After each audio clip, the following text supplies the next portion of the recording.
begin tonight at 11 with renewed protest tensions in downtown Portland.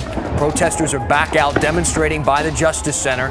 You can see this is video from tonight. A lot of tear gas being deployed into the crowd. According to Portland police, it is federal officers that are using it.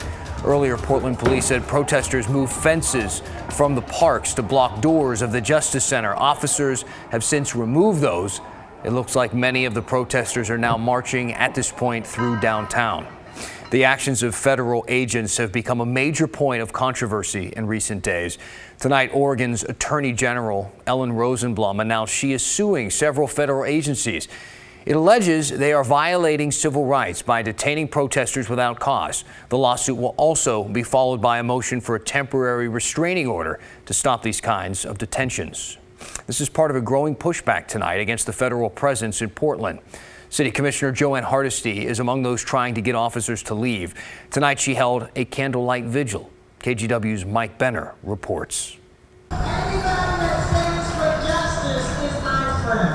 Friday evening in downtown Portland, a crowd of dozens gathered near the federal courthouse. In the crowd, we found Nadia Hitchcock. So I'm disabled and I'm really sensitive to sound. So this is actually the first time in a long time I've come out to a protest.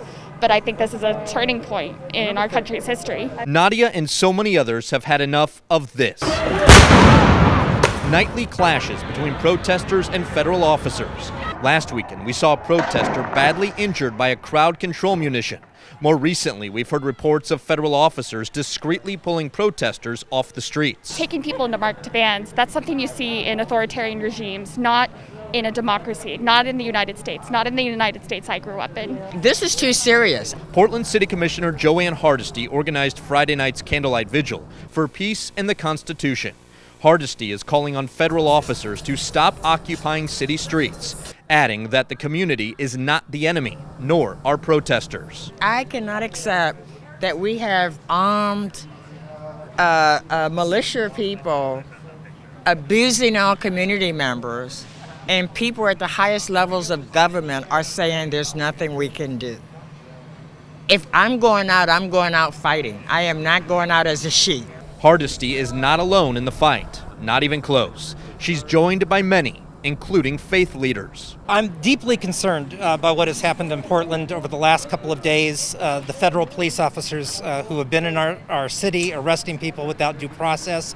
That can't continue. Nadia Hitchcock agrees, so much so that she traded in the comforts and safety of home for the corner of Southwest 3rd and Main. For me, I felt like it was time to step over my anxieties, step over whatever was holding me back, and at least show up and say, I'm with you, I support your First Amendment rights, and that I believe something has to change. This vigil, organized by Commissioner Hardesty, was peaceful and nonviolent. It is worth noting a guy did show up and he got in people's faces shouting expletives about Democrats and praise for the president. I'm Mike Benner for KGW News.